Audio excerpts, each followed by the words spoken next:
గోదావరి జిల్లా డోన్లో ఒక real estate వ్యాపారి ఘరానా మోసం బట్టబయలైంది. ₹1, ₹2 కాదు, ఏకంగా వందల కోట్ల రూపాయల్ని మోసం చేసి అక్కడి నుంచి పరారైపోయాడు. శ్రీనివాస్ రెడ్డి అక్కడ కుబేరులే టార్గెట్గా ఈ వ్యాపారి అప్పులు చేశాడు.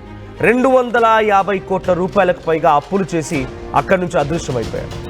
నెల నుంచి ఆయన ఎటూ కనిపించకపోవడంతో ఆ వ్యాపారి పరారైపోయిన విషయాన్ని తెలుసుకున్నటువంటి ఈ అప్పులు ఇచ్చిన వారంతా కూడా ఒక్కసారిగా షాక్కు గురయ్యారు. అయితే బెంగళూరులో పెట్టుబడుల కోసం బంధువులు తెలిసిన వారి దగ్గర నుంచి ఈ అప్పులు తీసుకున్నాడు శ్రీనివాస్ రెడ్డి.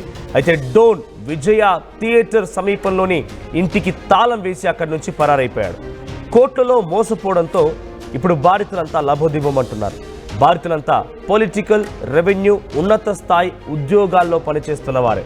శ్రీనివాస్ రెడ్డి ఇక్కడ ఫోటోలో కనిపిస్తున్న వ్యక్తి హౌసో ద స్మైల్, ఇదే ఆయన చెప్పినటువంటి ఆ సంస్థ, రియల్ ఎస్టేట్ సంస్థ.